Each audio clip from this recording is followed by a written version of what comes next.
დილამშვიდობის, მოგესალმებით. გრძელდება დილის პალიტრა, დღეს მე და თაკო ერთმანეთს ხან ერთდროულად ვიწყებთ, ხან მე ერთმანეთს უთმობთ. ტრადიციულად. მოკლედ საინტერესო თემაზე უნდა ვისაუბროთ, თუნდაც მშობლებო ამ ქვეყნისა, მოკალათით სავარძლებთან და ტელევიზორებთან. კი ბატონო, უნდა ვისაუბროთ ბავშვებზე, მათ აღზრდაზე, პიროვნებად ჩამოყალიბებაზე და მშობლის როლზე, არა მხოლოდ ადამიანზე, რომელიც მას გამოკვებავს, ჩააცმევს და ესე რომ ვთქვათ, ელემენტარულ პირობებს შეუქმნის, მათ მენტალურ მდგომარეობაზე და პიროვნებად ჩამოყალიბებაზე ძალიან ბევრი არის დამოკიდებული, ამიტომაც უნდა მოვისმინოთ ძალიან მნიშვნელოვანი რჩევები ამ თემებთან დაკავშირებით და ზოგადად არ მხოლოდ შურებს შეგვიძლია ზოგადად რომ ჩვენს გარშემო მყოფებს მივცეთ მსგავსი რჩევები და რაღაცნაირად დავეხმაროთ რომ ჩვენი გარშემოც გავაუმჯობესოთ. ნანა ალექსიძე, ფსიქოლოგი არის ჩვენი გადაცემის სტუმარი, მოგესალმებით, დიდი მადლობა რომ გადაგიხადეთ, რომ მიხარია თქვენი სტუმრობა. ჩვენთან ერთად. საინტერესო თემა არის, იმიტომ რომ მშობლებს ძალიან ბევრი საქმე აქვთ ხოლმე და ხშირად შეიძლება მოხდეს ისე, რომ მენტალურ მდგომარეობაზე იმდენი ჩართულობა არ ჰქონდეთ. მაგრამ რაც არის ესე რომ ვთქვათ, მშობლის მიერ ჩადებული ესე რომ ვთქვათ, ის ელემენტები ფსიქოლოგიური ძალიან ბევრს ნიშნავს, ვიდრე შეიძლება გარშემოყოფებისგან ათვისებული არასწორი ემოციები. ამიტომაც მშობელი მაინც რაღაცნაირ ყველაზე მთავარი საყრდენი არის. მშობელი პირველ რიგში დიდი მადლობა კიდევ ერთხელ თქვენთან ერთად ყოფნა ჩემთვის ძალიან სასიხარულოა. მშობელი მარტო იმას ხო არ ნიშნავს რომ ბიოლოგიურად გააჩინა, ანუ რასაც პირდაპირ გაგებით ხო, ეს არის შემქმნელი. როდესაც ჩვენ რაღაცას ვქმნით ცხოვრებაში, ბავშვზე არ მაქვს საუბარი, ბავშვის ფსიქიკაზე, თქვენაც მენტალობა ახსენეთ. რამხელა პასუხისგებლობით ვეკიდებით, მე ამისთვის მზად არ ვარ, ხანდახან ვამბობ კონკრეტულ საკითხებზე და წარმოიდგინეთ, ცოცხალ ადამიანს ეხება საქმე, რომელმაც ფუნდამენტური ძალიან ბევრი რამე ცხოვრებაში როგორ მოიქცეს, მე სანამ თვითონ რაღაცებს კიდევ ისწავლის ზრდასრულობაში, ჩვენგან უნდა გადაიღოს და ეს იმხელა პასუხისმგებლობაა, რომ პირველ რიგში თქვენ რომ ახსენეთ რა გააკეთოს მშობელმა ბავშვის და შვილის და მისი მეურვებაში ყოფნის ხო არიან, თქვა თუ არ არიან მშობლები, მაგრამ ზრდიან შვილებს. პირველ რიგში საკუთარ მდგომარეობაზე უნდა იზრუნოს. იმიტომ რომ შენაშენებს სახლს, სადაც გინდა რომ ყავდეს რაღაცა შენთვის ძვირფასი, შენ ხომ პირველ რიგში ამ სახლის სიმყარეს საზღვრავ. აი ზუსტად ასეთი სახლი და ასეთი ნავთსაყუდელი ვართ ჩვენ შვილებისთვის. ხო, რომელიც არ უნდა იქცეს გალიად, სადაც იზღუდება ბევრი რაღაცა. მაგრამ უნდა იყოს დაცული, უსაფრთხო სივრცე, სადაც შენ გაქვს დაცულობა, შენი წესები, მაგრამ შენ გაქვს თავისუფლების და შენინების გამოხატვის საშუალება. ესეთი ჩვენზე რამდენი რამეა დამოკიდებული. ძალიან ბევრი მშობელი ვინც გვიყურებს შეიძლება თქვას რომ კიდე დაგეთანხმოთ და თქვას რომ მინდა რომ მაგალითად შევუქმნო მსგავსი გარემო ჩემ შულს, მაგრამ აქ მთავარი არის ის რომ მათ უნდათ არ უნდათ არის სტრესული გარემო და ძალიან ბევრი რამ მოქმედებს, ისე რომ ვერ ვაკონტროლებთ ხომ ზოგჯერ არ არის აუცილებელი მშობელი იყო, ზოგჯერ იმდანად გაღიზიანებული ხარ რომ უბრალოდ შენ ვერც აკონტროლებ როგორ გამოხატავ და სწორია თუ არა არის.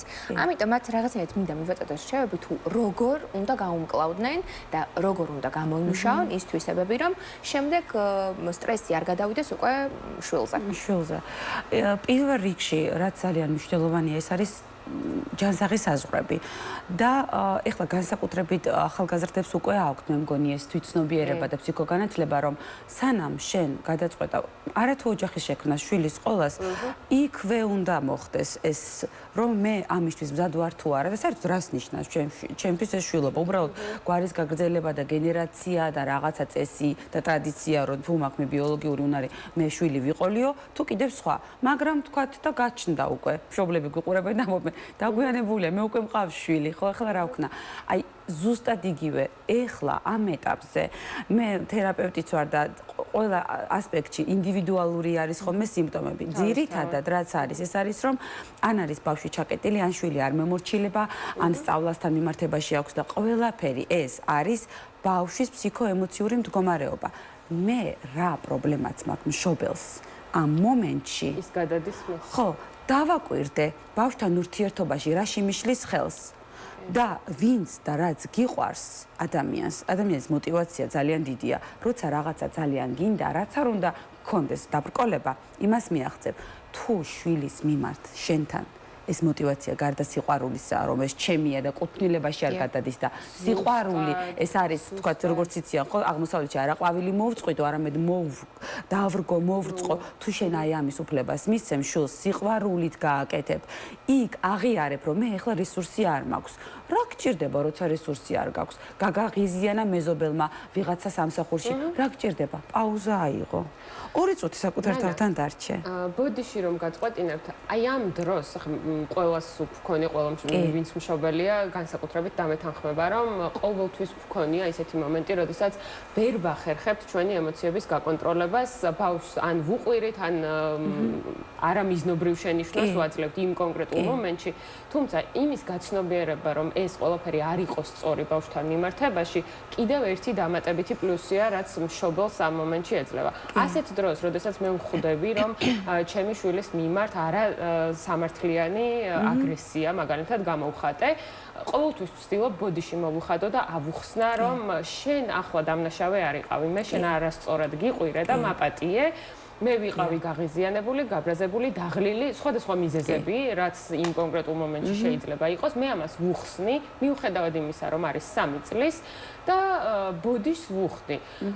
ყოველთვის მაინც მაქვს იმისი განცდა, რომ ეს მასზე ალბათ გარკვეულ გავლენას დატოვებს მაინც ნეგატიურ ჭრილში ჩემი ბოდიშის მიუხედავად. აი რა ხდება ამ დროს, როგორ გავაკონტროლებ თავი მშობლად. მე ხარ ჟურნალისტი ყოფილიყავი, მოვინიშნავდი 3-4 მომენტს, რაც აი ამ დროს თერაპიის დროსაც ასე ახლა მე აქცენტები ზუსტად ახლა ნახეთ პირველ რიგში ის რომ იდეალური მშობლობა ჩვენ გვინდა, ეს კარგია, იმიტომ რომ ჩვენ გვაქვს мотиваცია. შფოთვა, რა თქმა უნდა, იმიტომ რომ იდეალიზაცია ხდება და ეს ჩვენთვის ძალიან დიდ პასუხისგებლობას მოითხოვს, ხო? და იმისკენ სწრაფვა, რაც ჩვენთვის მეტნაკლებად, დიახა, ეს სისტემა მეტნაკლებად მიღწევადი არის ან არ არის, ეს კარგია, მაგრამ მოდი ვაღიაროთ, რომ იდეალური მშობელი ფიზიკურად არ არსებობს, იმიტომ რომ ჩვენ არ ვიცით იდეალური გარემო რა არის, რომ მე მომეცეს იდეალური მშობლობა. ყველაზე ნომერ პირველი, რაც შეიძლება მშობელმა გააკეთოს, ხო? აი ამ შეზღუდულ დროში, რაც მე თქვა მომეცეს საშუალება იმ მომენტში როცა ძალიან ცუდად არის აი თქვენ როგორც თქვით მარტო შულთან კი არ აღიაროს სანამ შულამდე მივა აი ეს წამები დაეწყო ხო აი თქვენ როცა თქვით რომ რაღაცა აღშფოთდი და ბავშვთან ჩემი აღქმით უსამართლოთ იმიტომ შეიძლება სამართლიანად თქვენი აღქმით უსამართლოთ ხო ან თქვენ სამართლიანად გონიათ მაგრამ ბავშვს გონია რომ უსამართლო იყავი აქ ხო არის ეს ინდივიდუალიზაცია იმ მომენტში ეუბნები ეს ძალიან კარგია მაგრამ თუ სულ პოსტფაქტუმ მოხდა ხოლმე ბავშვს გაუცრუდება იმედი იცი რა ერთხელ მას ბოდიშიო მაგრამ იცი რა ცოტა ხანი დაფიქრდი და მითხარი ამით შენ რას აკეთებ მშობელი ბავშვსაც აძლევ მოდელს რომ მე თუ ერთხელ და ორჯერ უნებურად მომივიდა და მე მიყვარხარ მე აღიარება შემიძლია რომ ურესურსო ვიყავი აღიარება შემიძლია რომ მე ასევე მიყვარხარ მაგრამ მე აღიარებასთან ერთად ახლა მეორე მომენტზე თვითრეგულაციის უნარებზე გავდივარ მე შემიძლია თანდათან დავფიქრდე, როგორ შევიკავ და დავაგუბო კი არა, როგორ გავჩერდე, მივხვდე ახლა ეს რა არის და შენთან ურთიერთობაში ეს ის არის, რაც მჭირდება თუ იმ გაღიზიანებას ან ბავშვთან ადრე ნაგროვალი ერთიანად ამოხეცქილი. შეიძლება სხვა არ გაღიზიანა, უთბინე, ამიტომაც შეკავება, დაფიქრება ფაქტის დროს, როცა ურესურსო ხარ აღიარება, ბოდიშის მოხდა და კიდევ ერთი და ყურაც მოვინიშნე ის იყო რომ აუცილებელია გავითვალისწინოთ ასაკი. 3 წლის ბავშვს როცა ესაუბრებით დარწმუნებული ვარ რომ იმ ასაკის შესაბამისად ესაუბრებით. იმიტომ რომ მე ბავშვები ხდებიან მე არ უნდა ვიყო პატარა. მე მაქვს мотиваცია რომ ვიყო დიდი, იმიტომ რომ შენ ხო დიდი გოგო ხარ, შენ ხო დიდი ბიჭი ხარ, გვეუბნებიან და ხა დიდი და პატარა იმისთვის სხვადასხვანაირად აღიქმება. დიდი ესე იგი შენნაირი, შენ როგორც აკეთებ, ამიტომაც ასაკის შესაბამისად მივაწოდოთ გასაგებ ენაზე და აუცილებლად ყველა აღიარების შემდეგ ჩავეხუტოთ მას ერთი ნეგატიური ბრჭყალებში თქვათ ხო ან რაღაცა შენიშვნის შემდეგ უნდა იყოს მინიმუმ 7 პოზიტიური არა უპოზიტიური უსაფუძვლო არა ჩემი საყვარელი და ჩემი ნიჭიერი და უკან არაფერი მინიმუმ 7 ფაქტით გამყარებული პოზიტიური როგორ გავაკეთოთ თუ 7 ვერ ვიპოვეთ ხო დამეხმარე ყოჩახ ეს ანუ ჩვენ თვითონ დავატრიგეროთ რომ ის ტკენა ნახეთ რამ ხელა ძალა ტრამვას ერთ ტრამვას ტრამვის გაბათილებას საახლობით 7 მტკიცებულებას და უპირობო სიყვარული ეგ არის რომ შენ არ უყენებ პირობებს. აი თქვენ თქვით რომ ცუდი არის ის არ გითხოვთ ეს მე ესე ვიტყვი უბრალოდ რომ არ არის სწორი დამოკიდება როდესაც ბავშვი ეუბნებით რომ ის არის დიდი და დიდივით უნდა მოიქცეს იმიტომ რომ მან ბავშვობა უნდა იგრძნოს და ზედმეტი პასუხისმგებლობები ან რაღაც შედარებები ან შემდეგ შეიძლება ის არასწორი ემოციაც იმიტომ გამოუშვას რომ ეგონოს რომ თავისი თანატოლია. ან შეიძლება ხალისი ან ცობა მაგრამ აი დიდივით უნდა მოიქცე თქვა და რანაირად. აი მსგავსი არასწორი დამოკიდებულება მშობლების მხრიდან ბავშვების მიმართ, რომელიც რეალურად შეიძლება ძალიან ბევრი ცუდი რამის გამომწვევი გახდეს სამომავლოდ, იმიტომ რომ ჩვენ ფსიქოლოგები ხშირად გვყავს სტუმრად და ყოველთვის საუბრობთ ამ თემებზე, რომ ყველაფერი იწყება ბავშვობიდან, ანუ ბავშვობაში მშობლის ჩართულობა თუნდაც არასწორად, იმ ხელა რამის გამომწვევი შეიძლება გახდეს, რომ ამ ადამიანის ცხოვრების ხარისხზე მთელი ცხოვრების განმავლობაში მოახდინოს დიდი ზეგავლენა და რაღაცნაირად ადრე არ იყო ხოლმე ჩემს ბავშვობაში ფსიქოლოგთან არ საუბრობდით და რაღაც სხვა, ასე რომ ვთქვათ, მდგომარეობაში გავიზარდეთ და მადლობა ღმერთს, რომ კარგად ვართ კიდე. მაგრამ აი ეხლა რა რჩევები უნდა მივცეთ აი ახალგაზრდა მშობლებს, რომ აი შედარებით უკეთესი მომავლის საფუძველი უკვე ბავშვობიდანვე შეუქმნათ, რომ ალბათ ნერვული მდგომარეობა, რომელიც ბავშვს აქვს, ყველაზე მთავარი არის, რომ შეუნარჩუნოთ. ჩემოსაყვარლო პირველ რიგში რაც არის ის, რომ ჩვენ მიუხედავად ჩვენი ბავშვული ტრამვებისა, ვაღიაროთ, რომ ყველა მშობელს გონია და ფიქრობს და გრძნობს, რომ შვილისთვის უნდა საუკეთესო და ის იმ რესურსებით მოქმედებს, როგორც გონია, რომ უნდა იყოს საუკეთესო, მაგრამ ისაც ხო ვიღაცამ აღზარდა ასე რომ გონია. ამიტომაც მადლიერებით გამივსჭვალოთ, რომ როგორც ვართ და თუ რამე არ მოგვეწონა, ჩვენ ახლა გვაქვს შანსი, რომ ეს აღარ გავიმეოროთ, მაგრამ დარწმუნებულიყავით, რომ ჩვენებურ შეცდომებს მაინც დაუშვებთ და იმას თუ არ გავიმეორებთ, რაღაცა მსგავს. მაგრამ აი ხა თქვენ რაც თქვით, ბავშვი ყოველთვის სწავლობს რაღაცას დაკვირვებით.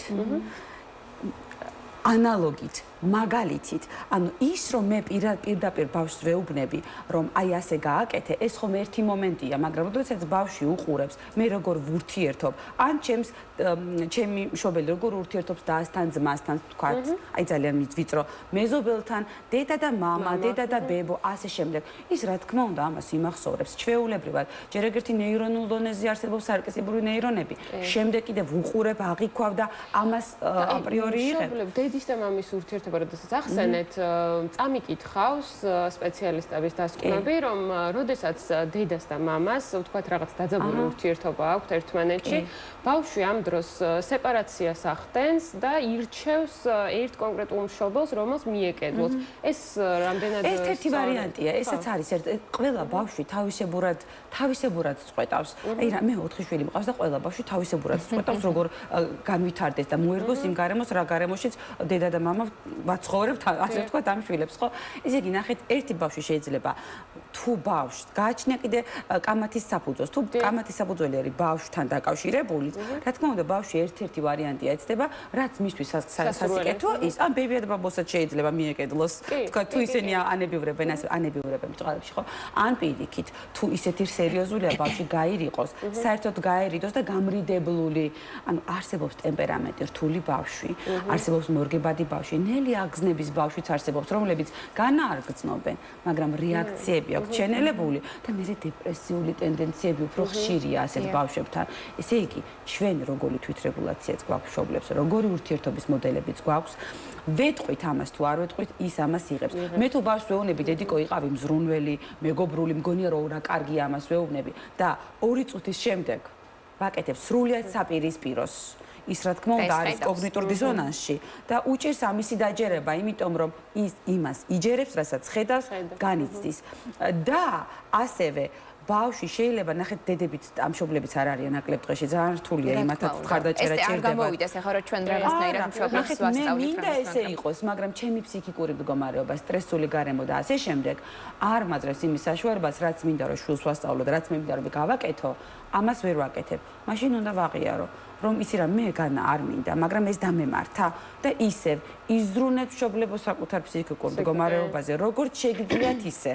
უფრო მეტი, უფრო ნაკლები, რომ თქვენ შვილებზე იზრუნოთ ამით. თან ცოტა რო გვაქვს რომ მოვასწროთ. აი ეს თავარი შეცდომები, რასაც ასე რომ ვთქვათ, მშობლები უშვება ხოლმე, ანუ გაუაზრებლად შეიძლება ითქვას, მაგრამ ესე გამოდის. ყველაზე მთავარი შეცდომა ეხლა ამ ეტაპზე რაც მომდის, მილიონი შემიძლია გითხრათ, ეს არის შედარება. ყველა ბავშვი, არ არსებობს ბავშვი, ჩემი შვილების ჩათვლით მე არ ვაკეთებ ამას, მაგრამ შედარება და იცოდეთ. ფსიქოლოგებმა ასევე ვიცით ხოლმე და გამიგია რომ შეედარე საკუთარ თავს, არა. შედარება საკუთარი წარსული ვერსიისაც თუ ეს არის რთული, იმიტომ რომ შეიძლება ადრე იყო ძალიან ესაც შედარება ეს არის ძალიან დიდი ტრამვის და ძალიან წამიერი мотиваციის მომცემი. ცოტა ხანი აენთება სტიმული და მე ისევ ჩაქრება, იმიტომ რომ შეიძლება იმ შემდარებელმა დაკარგოს შენ თვალში, ერთ წამში დაკარგოს, მე რას აკეთებ. ამიტომაც შედარების ნაცვლად რა გსურს, როგორ გინდა რომ იყო. ხედავ რომ ბავშვს ფუნთუშა უყიდე და ბედნიერია. აი ეს ბედნიერება დაიჭირე და უთხარი, ხლა ხო ხარ ლაღი და ბედნიერი. ხო და შენ გაქვს უფლება იყო და ლაღი და ბედნიერი ყოველთვის. 2 წლის ბავშვი თუ ლაღი და ბედნიერი და დახტის და იცინის ძალიან ისეთი სხვანაირად, 7 წლის ბავშვსაც შეუძლია იხტუნოს და იცინოს, მაგრამ აი იმ მომენტში რომ როგორ იცინი ხარ, არ უნდა უთხრა, იმიტომ რომ თუ შენ თანდათან მას ამ ბედნიერებაში მიყვები, ის მაინც 7 წლის ბავშვივით გაიცინებს, მაგრამ ეხლა არ გამომრჩეს წესები. ეს იმას არ ნიშნავს, რომ ბავშვმა არ იცოდეს ქცევის ნორმა. ყოველ ჯერზე თუ მშობელმა იცის, რომ სახლში არის დედა, ანცობს, სამსახურში არის დედა, რომელსაც თავისი როლი აქვს და ბავშვი ამას უყურებს, დედა სხვადასხვანაირი შეიძლება იყოს და ყველგან არის უსაფრთხო, მამა სხვადასხვანაირი შეიძლება იყოს და ყველგან არის უსაფრთხო. და მე ამას საუბრობენ, ხო? ბავშვი რა თქმა უნდა ხდება, რომ სახლში თუ არის ძამიკო პატარა, კლასში არის თანასწორი ასაკის კლასელი და იქ სხვანაირად უნდა მოიქცეს. ანუ ამას როლებს, სოციალურ როლებს სწავლობს ბავშვი. ამიტომაც აღარ დაგჭირდება რანაირად იქცევი დიდივით, პატარასავით, ესენი არ არის საჭირო. მე თუ ზრდასრული, ჩემ სოციალურ როლებში ვარ იდენტიფიცირებული. სადმე ვდივართ, ისევ ზრდასრულებთან. მოდიან ჩემთან მშობლები ბავშვებთან მარტივად ხდება, მე მშობლები აგრძელებენ. ასე რომ ჩვენ ვართ მთავარი. იმიტომ რატო იცით, ჩვენ როცა ბავშვთან ურთიერთობთ, ჩვენ ბავშვობას ვეხებით მაგ დროს. ამიტომაც ჩვენ ბავშვობას ვეხებით და ეს ჩვენ სტრესსაც ვეხებით, ჩვენს დადებითსაც ვეხებით და ზოგჯერ ხო რაღაც გამოდის ხომ რომ მინდა გადავიდე. შვილებს აი ეს მინდა და უცბად რომ შენ დროს მე შენ ხელას ეს არ მქონდა და იმიტომ რომ შენ შულს ეჯიბრები, შენ შულთან ურთიერთობაში შენი ბავშვის ვერსიახდები და ეჯიბრები მას. ეს უნდა მოხდეს. ამიტომ ჩვენ უნდა გავიზარდოთ ჯერ. დიდი მადლობა, ძალიან საინტერესო იყო თქვენთან საუბარი. კიდევ ბევრი კითხვის დასმა მინდა და განსაკუთრებით მამებისკენაც მინდა რომ წავსულიყავით, მაგრამ სამწუხაროდ ვერ მოვასწარით. ერთი რაც მინდა დავამატო და ვთქვა გადაცემის დასასრულს, ბავშვები თუ დამოუკიდებლად გეხუტებიან, თქვენით არასდროს გაუშვათ, ჩაგეხუტონ იმდენი ხნის განმავლობაში, რამდენი ხანიც თვითონ სურთ, იმიტომ რომ მშობლები ვერ აღვიქვამთ იმ მომენტში, რამდენად სჭირდებათ მათ ჩვენგან ეს სითბო, ეს ფსიქოლოგების დასკვნაა და აუცილებლად გაითვალისწინეთ. ფსიქოლოგების დასკვნა რომც არ იყოს, ჩახუტებას რა ჯობია, ამიტომაც ყველას ემოციური მხარდაჭერა უნდა ჩავეხუტოთ ხოლმე, იმიტომ რომ ხდება მართლა ძალიან მნიშვნელოვანი ემოციური კავშირი. თანდასწრებითაც ეს. მოკლედ ახლა რომ მოვხდებით ჩვენ ერთმანეთს ჩავეხუტოთ და ვინც გიყურებს, მათაც მოუწოდოთ, რომ ვინც გვერდით ყავს, ადექით და ჩაეხუტათ. შეიძლება დიდი ხანი არ ჩახუტები ხართ, გაიცინოს, მაგრამ მოკლედ თავარია რომ ჩაეხუტათ ერთმანეთს. ასეთ გამოტებული დღევანდელი გადაცემა. წარმატებული ბედნიერი და ნაყოფიერი დღე გვინდა რომ გისურვოთ.